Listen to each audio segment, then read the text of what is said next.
Today, the Vice President, I'd like to talk to you about how my administration is dealing with our situation on the southwest border. Now, these actions alone that I'm going to announce today aren't going to fix our entire immigration system, but they can help us a good deal in better managing what is a difficult challenge. On my first day in office, some of you may recall, cover this area, and you cover it well, I sent Congress a comprehensive piece of legislation that would completely overhaul what has been a broken immigration system for a long time. Cracking down on illegal immigration, strengthening legal immigration, and protecting dreamers, those who with temporary protective status, and farm workers, who all are part of the fabric of our nation. But congressional Republicans have refused to consider my comprehensive plan. And they rejected my recent request for an additional $3.5 billion to secure the border and funds for 2,000 new asylum personnel, another asylum officers and personnel, and 100 new immigration judges, so people don't have to wait years to get their claims adjudicated, which they have a right to make a claim legally. And the failure to pass and fund this comprehensive plan has increased the challenges that we're seeing at our southwest border. No one knows this better than the Vice President. And to truly understand what's happening there, it's important to step back and see the bigger picture here. You know, I know it's hard to see, but because our politics has been so divisive, you know it's getting much better, you've all observed, but it's been so darn divisive that it clouds the picture. I mean, it clouds the picture. But let me explain what I'm going to do, and as clearly and plainly as I can. I know it's a complicated issue. I don't want to pretend there's anything easy about it. People come to America for a whole lot of different reasons, to seek new opportunity in what is the strongest economy in the world. Can't blame them wanting to do it. They flee oppression, you know, to the freest nation in the world. They chase their own American dream in the greatest nation in the world. And the story of America is the story of so many of your families, including mine, going back to the mid-1800s from Ireland. Now, there are a number of ways to immigrate to America legally under our existing laws. For example, an American citizen can sponsor an immediate family member from another country. An American company can sponsor an employee from another country. There are visas for students to study in our colleges and other special categories. And regardless of the legal pathway they process them to require everyone be involved in following the law. That's the notion. There are laws to get here legally. That includes another legal way for someone to come to America by seeking asylum because they're fleeing persecution, like a lot of our ancestors did as well. And for many people, that's what's happening at our southwest border now. Over the past several years, thousands of people have been fleeing from Central and South America and the Caribbean countries ruled by oppressive dictators, including Cuba, Nicaragua, Venezuela, and escaping gang violence, which has the same impact, in Haiti. Currently, these four countries account for most of the people traveling into Mexico to start a new life by getting to the American border and trying to cross. But instead of safe and orderly process at the border, we have a patchwork system that simply doesn't work as it should. We don't have enough asylum officers or personnel to determine whether people qualify for asylum. There's a standard by which you have to meet. We don't have enough immigration judges, to adjudicate the claims of immigrants. In fact, the previous administration used a rule called Title 42 to deal with the pandemic, to rapidly expel people who crossed the border. It was designed to deal with the pandemic, but it's used as a means to expel people at the border. People turned away under Title 42, and they're not barred from trying to come back. They've been turned away. They go back. They try again. They try again. Well, you know, they can and they do try to re-enter the United States again and again, which makes the problem at the border even worse. And under the United States Supreme Court decision, a case on Title 42 later this year, my administration will make a decision, finally, what to do about Title 42. In the meantime, my administration will continue to use that authority as the Supreme Court has required. And until Congress passes the funds, a comprehensive immigration plan to fix the system completely My administration is going to work to make things better at the border using the tools that we have available to us now. Today, my administration is taking several steps to stiffen enforcement for those who try to come without a legal right to stay, and to put in place a faster process, I emphasize a faster process, to decide a claim of asylum. Someone says, I'm coming because I'm escaping oppression. Well, there's got to be a way to determine that much quicker for people who are credibly seeking protection from persecution. Secretary of Homeland Security Mayorkas will detail these actions very shortly after I finish at Homeland Security. But here's one significant step we're taking. Over the summer, we saw a huge spike in the number of Venezuelans traveling through Mexico and attempting to enter the United States without going through our legal processes. We responded by using and ensuring that there are two safe and lawful ways for someone leaving the country to come to America. That was one of the reasons you were proposing. First, if they're seeking asylum, they can use an app on their cell phone called CBP1, O-N-E, CBP1, O-N-E. That's to spell it out, not the number one. To schedule an appointment at a port of entry and make their asylum claim there without crossing the border unlawfully and have a decision determined by an asylum officer, do they qualify? Second, in October, we worked with the Mexican government to launch a new parole program. There's another program called, you all know it, but the public may not, called the parole program, that immediately showed results by reducing the number of people crossing the border unlawfully. The way this parole program works, one must have a lawful sponsor here in the United States who agrees to sponsor you to get here. Then, that person has to undergo rigorous background checks and apply from outside the United States and not cross the border illegally in the meantime. If they apply and their application is approved, they can use the same app, the CBP1 app, to present at a port of entry and be able to work in the United States legally for 2 years. That's the process. But if their application is denied, or if they attempt to cross into the United States unlawfully, they'll be returned back to Mexico and will not be eligible for this program after that. So so making the program available, if they apply and they do it properly, fine. If they don't apply and they try to come through, they're not going to have an opportunity to deal with the program. This new process is orderly, it's safe, and it's humane. And it works. Since we created the new program, the number of Venezuelans trying to enter America without going through a legal process has dropped dramatically from about 1,100 per day to less than 250 per day on average. That's several hundred people on average every single day who are not crossing into America illegally. Today, I'm announcing that my administration is going to expand the parole program for people not only from Venezuela, but from Cuba, Nicaragua, and Haiti. Again, these four countries, Venezuela, Cuba, Nicaragua, and Haiti, these four countries account for most of the people now traveling into Mexico to try to start a new life by crossing the border into the United States of America on the southwest border. We anticipate this action is going to substantially reduce the number of people attempting to cross our southwest border without going through a legal process. In fact, today, I'm announcing that Mexico has agreed to allow to return up to 30,000 persons per month who try, get caught, and get sent back from those four countries, or apprehended while attempting to unlawfully cross the border, the southwest border.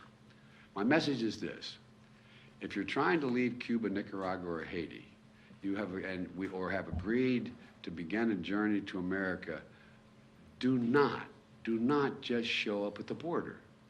Stay where you are and apply legally from there. Starting today, if you don't apply through the legal process, you will not be eligible for this new parole program. Let me reiterate.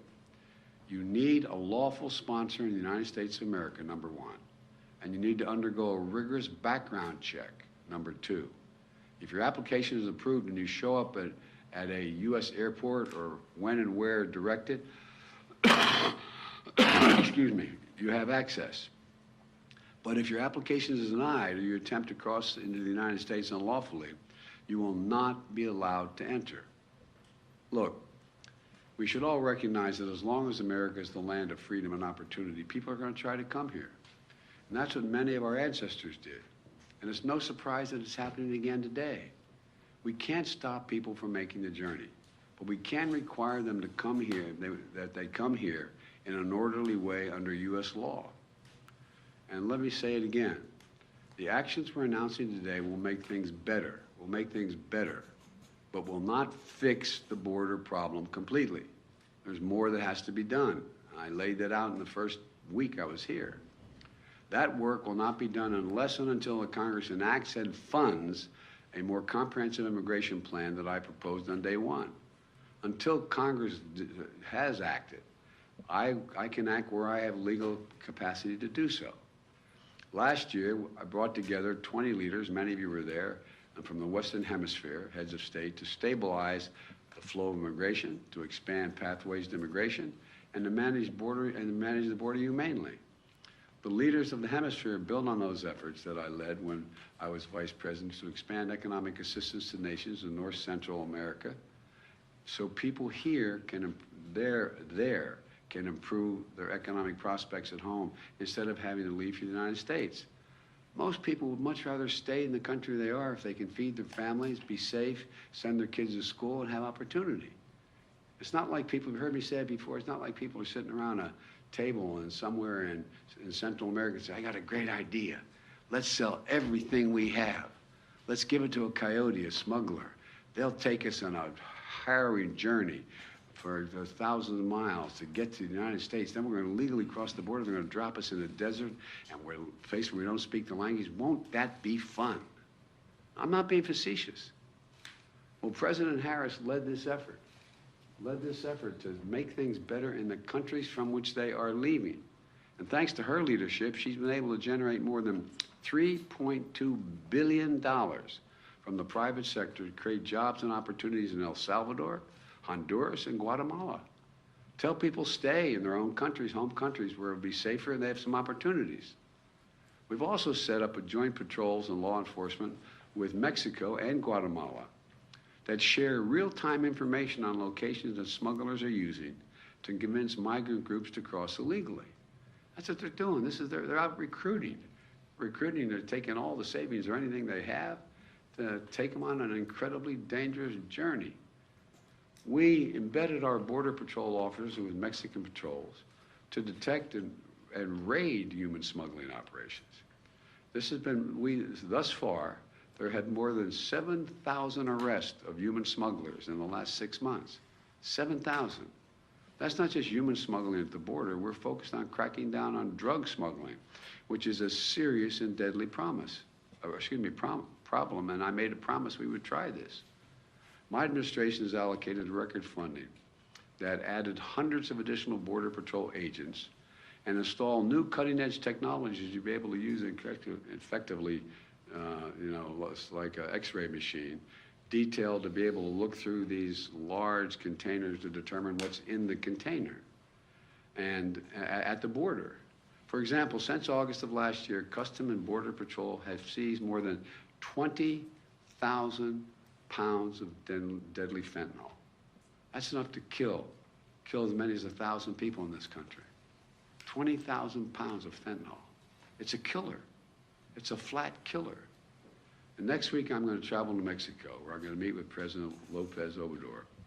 We have a big agenda that ranges from the climate crisis to economic development and other issues. But one important part of that agenda is strengthening our border between our nations. And I will visit the border myself this Sunday in El Paso to assess border enforcement operations, meet with the local officials and community leaders and the folks at the border sending me what they need that they don't have, and make it public what they conclude they need they don't have to try to convince my Republican colleagues they should do something. And I know that migration is putting a real strain on the borders and on border communities. They can't do anything but that. We're going to get these communities more support. And I want to thank all the nonprofits, the faith groups, the community leaders, and other volunteers who will make sure that vulnerable immigrants have what they need to survive. whether it's food, warm clothing, shelter, medical care, right after their arrival. These religious and civic groups represent our nation's generosity, the best of our country. And they really do. They really do. And they're a powerful rebuke to the hostility and even the hate which many people face when they arrive here legally. Let me close with this. Our problems at the border didn't arise overnight and not going to be solved overnight. It's a difficult problem.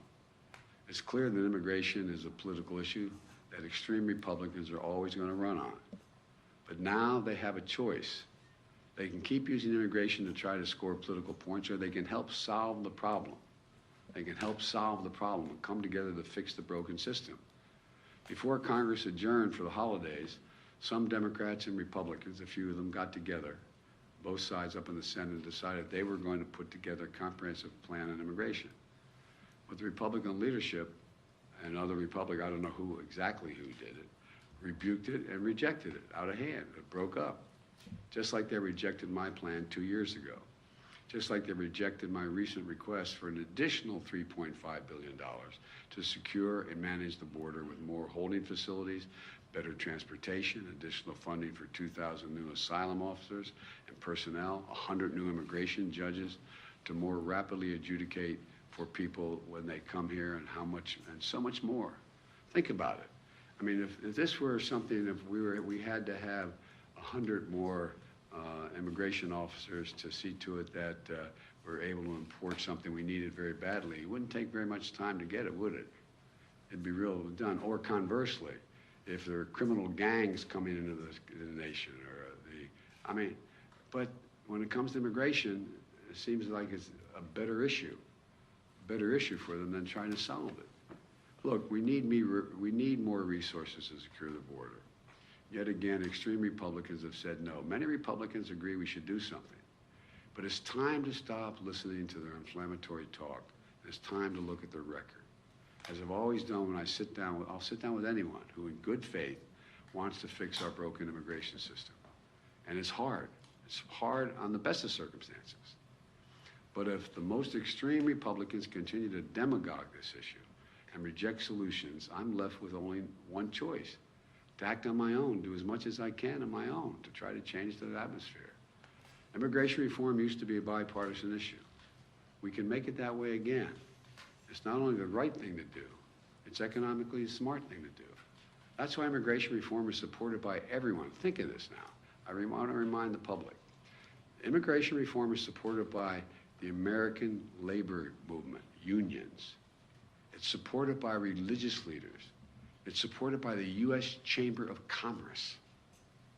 We can secure our border, fix the immigration system to be orderly, fair, safe, and humane. We can do all this while keeping lit the torch of liberty that has led generations of immigrants to America. Many of our forebears, many of yours. We can do this by remembering who we are. You've heard me say this a million times. We're the United States of America. The idea this is beyond our capacity, I just don't buy. We can do anything if we do it together.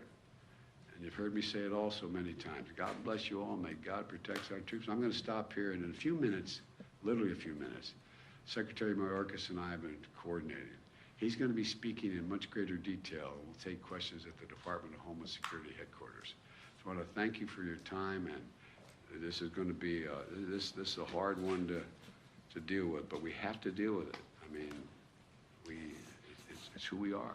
Mr. President, migration is a human right. Activists say that it is. What's your take? Well, I think it is a human right if your family's being persecuted, if you're being dealt with in a way. I mean, like I thought it was a human right for, Jews in Germany to be able to go to escape and get help where they could.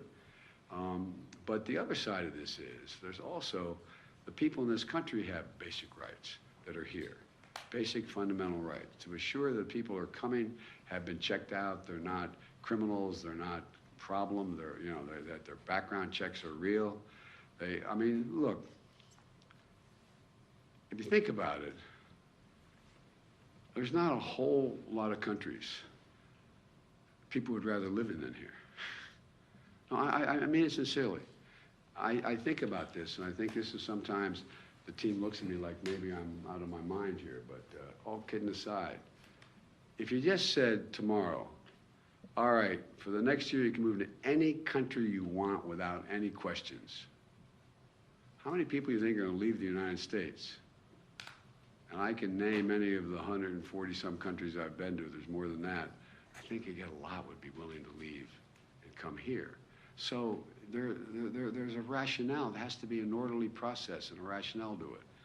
But it is, and there's other ways we can deal with this, as I said. You may remember, I don't think you're old enough to have been doing it when I was doing it as a senator, when I came up with a proposal to have billions of dollars of funding for the Central America to keep people where they are. Remember, we were putting, and it was very, very precise.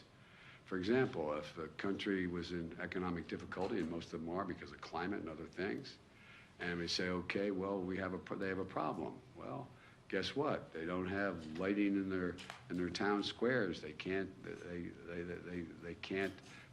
assure the safety of people walking the streets. Well, if their leader asked for money, we made them sign a proposal that they're going to do lighting in the town squares, what they're going to do, exactly what they're going to do. We checked it out, we put it in, and it began to work. Or hospitals. We have hospitals that don't function because they don't have the following. Well, one of the reasons people will stay is if you've improved the hospital. We were doing that. And the thing that I'm so presumptuous to say proud of, but proud of the Vice President, she went beyond the United States and contributors to try to get the rest of the world to say, look, this makes sense.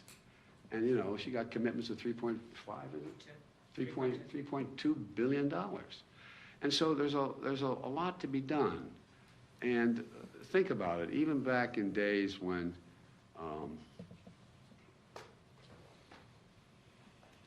it's so easy to demagogue this issue. It's so easy to demagogue it. And you hear, a number of our friends, the MAGA Republicans, talking about, they don't even want me speaking English anymore. They want me speaking da-da-da. They're gonna take over my community, my name, they, whoever they are at the time.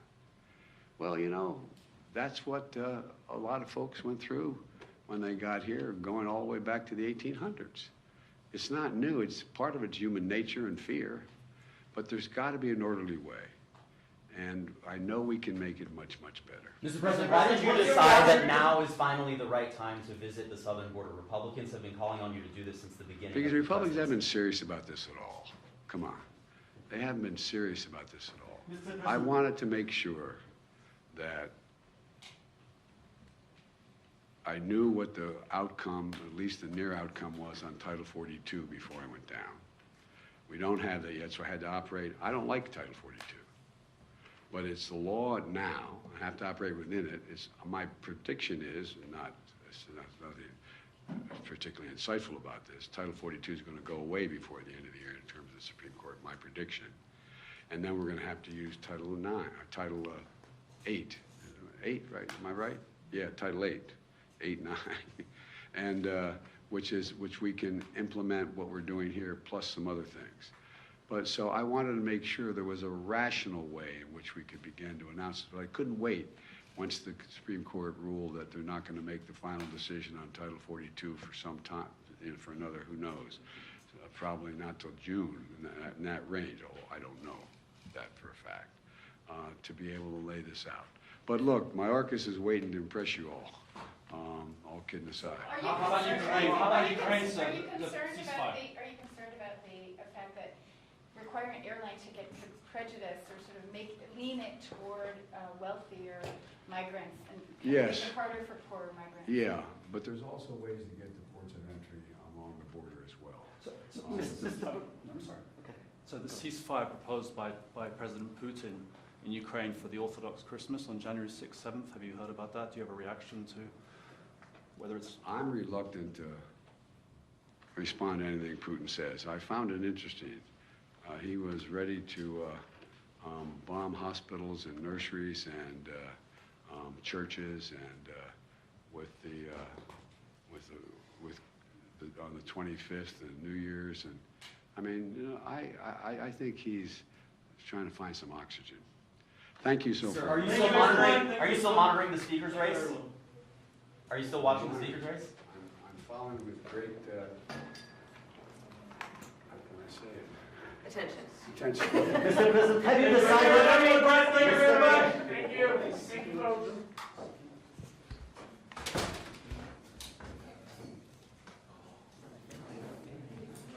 Yeah, right, yeah.